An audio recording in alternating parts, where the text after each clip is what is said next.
જો હાલમાં જ અતિ ઉત્કૃષ્ટ ઈચ્છા જાગૃત થાય તો તુરત પરમાત્માનો અનુભવ પણ થઈ જાય છે.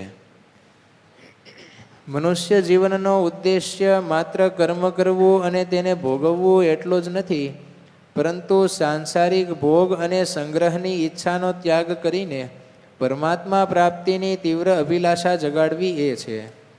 એ ક્યારે શક્ય બને? તો જ્યારે સાધકનો જીવનભરનો એક જ ઉદ્દેશ્ય રહે કે મારે પરમાત્માની પ્રાપ્તિ કરવી છે, તેના સિવાય અન્ય કોઈ મહત્ત્વ ન રહે.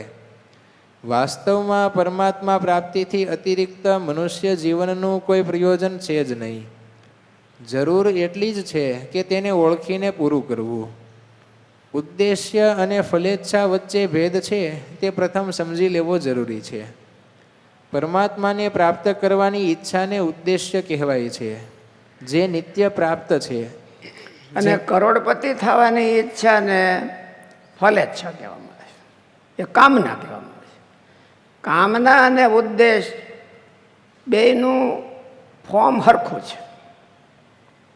ઈચ્છા થાવી, કામનામાં ઈચ્છા થાય છે કે હું કરોડપતિ થાવ, કે મારે બંગલો સારો મળે, કે મને ગાડી સારી મળે, એ ઈચ્છા થાય છે. ઓલામાં હોતે એને એમ થાય છે મારે પરમાત્માની અનુભૂતિ કરવી છે, મને પરમાત્મા સ્વામિનારાયણ ભગવાનનો રાજીપો મારે જોઈશ. એ બે હરખા જ છે, ઈચ્છાના રૂપમાં જ આવે છે આપણે. પણ લૌકિક હોય તો એને ઈચ્છા અથવા કામના કહેવાય. અને પરમાત્મા અવિનાશી વસ્તુ હોય એમાં તો એને ઉદ્દેશ કહેવામાં આવે છે. મારે મારા જીવનું કલ્યાણ કરવું છે, તીવ્ર ઈચ્છા થઈ તો એ ઉદ્દેશ કહેવાય. મારે આવો આ સોસાયટીમાં બંગલો મેળવવો છે તો એ કામના કહેવાય. કામનાથી પ્રાપ્ત થયેલી વસ્તુ કાયમી રહેતી નથી, અને ઉદ્દેશથી પ્રાપ્ત થયેલી વસ્તુ કાયમી રહે છે. મારે મારા જીવનું કલ્યાણ કરવું છે તો એ કલ્યાણ કરે ને પછી મટી જાય એવું ન હોય. મારે પરમાત્મા સ્વામિનારાયણ ભગવાનની સેવાની પ્રાપ્તિ કરવી છે, તત્ર બ્રહ્માત્માના કૃષ્ણ સેવા મુક્તિશ્ચ ગમ્યતામ, તો એ ઉદ્દેશ કહેવાય. એ ગમે એટલી તીવ્ર ઈચ્છા કરો તો એ કામના ન કહેવાય. જે નિત્ય વસ્તુની ઈચ્છા રાખવી એને ઉદ્દેશ કહેવામાં આવે છે, એને કામના ન કહેવાય. અને જે નાશવંત વસ્તુની ઈચ્છા રાખવી, પછી ભલે ગમે એવી ઝીણી હારી હોય તો એ કામના કહેવાય. મારે એમ કે એવી કીર્તિ ફેલાવવી છે કે મને વર્ષો સુધી સદીઓ સુધી યાદ કરે એમ, તો એ કામના કહેવાય. ભલે સારી ઈચ્છા છે, સારા કામ કરે તો જ એની કીર્તિ ફેલાય, નહીં તો કીર્તિ ક્યાંથી ફેલાય. એટલે પણ તો એ કહેવાય કામના. લૌકિક છે કંઈક, એટલે લૌકિક બધી જે વસ્તુઓ હોય એની ઈચ્છા કરવી એ કામના કહેવાય. નિત્ય વસ્તુ હોય, ભગવાનની પ્રાપ્તિ છે, પોતાના જીવનું કલ્યાણ છે, કે ભગવાનનો રાજીપો છે, એ ક્યારેય નાશ થતા નથી. અને એવી ઈચ્છા રાખવી એ જીવનનો ઉદ્દેશ કહેવાય. એટલે ઉદ્દેશ છે એમાંય પુરુષાર્થની જરૂર પડે છે, અને કામ ના હોય તો એમાંય પુરુષાર્થની જરૂર પડે છે. અને જેટલો પુરુષાર્થ કરો એટલી પ્રાપ્તિ થાય. પણ બેમાં ફેર એટલો છે, ઉદ્દેશ રખાય, કામના ન રખાય. પરમાત્માને પ્રાપ્ત કરવાની ઈચ્છાને ઉદ્દેશ્ય કહેવાય છે, જે નિત્ય પ્રાપ્ત છે, જેમ કે પરમાત્મા પોતે. સાધક પોતાને તેનો સેવક માને, અક્ષર બ્રહ્મની તુલ્યતા ઈચ્છવી, તેને અનુરૂપ ધર્મ જ્ઞાન. કે પરમાત્મા પોતે સાધક, એમ પોતે સાધક હોય એને ઈચ્છા રાખે. વાંચવામાં ટોન ફરી જઈશ.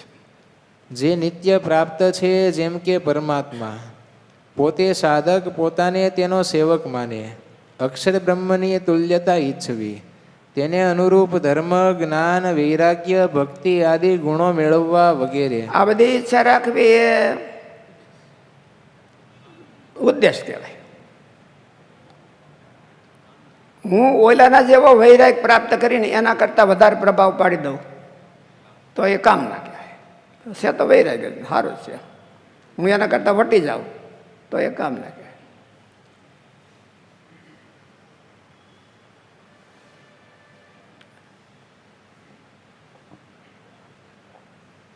સ્વામી, દરરોજ આપણે ભગવાનના અને સંતોના દર્શન કરવાની ઈચ્છા સવારમાં થતી હોય તો એ કઈ ઈચ્છા ગણાય? ફરીથી સવારમાં દરરોજ કે ભગવાનની મૂર્તિના દર્શન કરવા અને સંતોના દર્શન કરવાનું જે આમ તમન્ના ઉઠતી હોય એ કઈ ઈચ્છા? એ ઉદ્દેશ કહેવાય, એ કામના ન કહેવાય. એ કામના ન કહેવાય, એ ઉદ્દેશ કહેવાય. ભાઈ મને મારે ભગવાનના દર્શન કરવાની બહુ ઈચ્છા છે તો એ ઉદ્દેશ કહેવાય. તેને અનુરૂપ ધર્મ, જ્ઞાન, વૈરાગ્ય, ભક્તિ આદિ ગુણો મેળવવા વગેરે જે પરમાત્મા પ્રાપ્તિની જે તીવ્ર ઈચ્છાઓ થાય તો તે ઉદ્દેશ્ય કહેવાય છે. તેને કામના કે ફળની ઈચ્છા ન કહેવાય.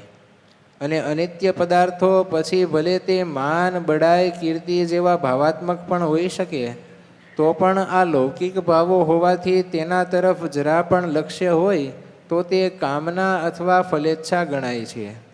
પછી ભલે તે સાક્ષાત પરમાત્મા થકી જ ઈચ્છતા હોઈએ તો પણ તે કામના કહેવાય છે.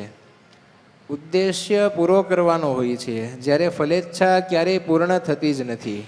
ઉદ્દેશ પૂરો થાય, ભગવાનને કંઈક રાજી કરવાનું ધાર્યું હોય તો એ પૂરું થાય. ફલેચ્છા ક્યારે કામના પૂરી થતી નથી. એક પૂરી થાય તો બીજી ઉઠે ને બીજી ઉઠે ને ત્રીજી ઉઠે. ઉદ્દેશ પૂરો થાય તો હવે પછી બીજો કાંઈ એવું ન ઉઠે, ભગવાન સંબંધી થાય. ઉદ્દેશ્ય પૂરો કરવાનો હોય છે, જ્યારે ફલેચ્છા ક્યારેય પૂર્ણ થતી જ નથી, નવી નવી ઉદ્ભવતી રહે છે.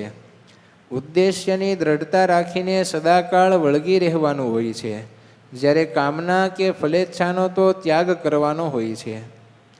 ઉદ્દેશ્યની પ્રાપ્તિ માટે જે કાંઈ કર્મ ક્રિયા થાય તે સકામ નથી ગણાતું. પછી ભલે તીવ્ર અભિલાષાથી કરવામાં આવતું હોય તો પણ તે સકામ નથી ગણાતું. તે તૃષ્ણા સ્વરૂપ બનતું નથી. જ્યારે કામના કે ફલેચ્છા ગમે તેટલી ઉચ્ચ કક્ષાની હોય તો પણ તે સકામ જ રહે છે અને તે વધતી વધતી તૃષ્ણામાં પરિણમી જાય છે. તેથી નિષ્કામ કર્મયોગી કે સેવાયોગીના સંપૂર્ણ કર્મો ઉદ્દેશ્યના અનુસંધાને હોય છે, ફલેચ્છાને કારણે નહીં. ફળનો સંબંધ માયિક પદાર્થો સાથે હોય છે, જ્યારે ઉદ્દેશ્યનો સંબંધ પરમાત્મા સાથે હોય છે.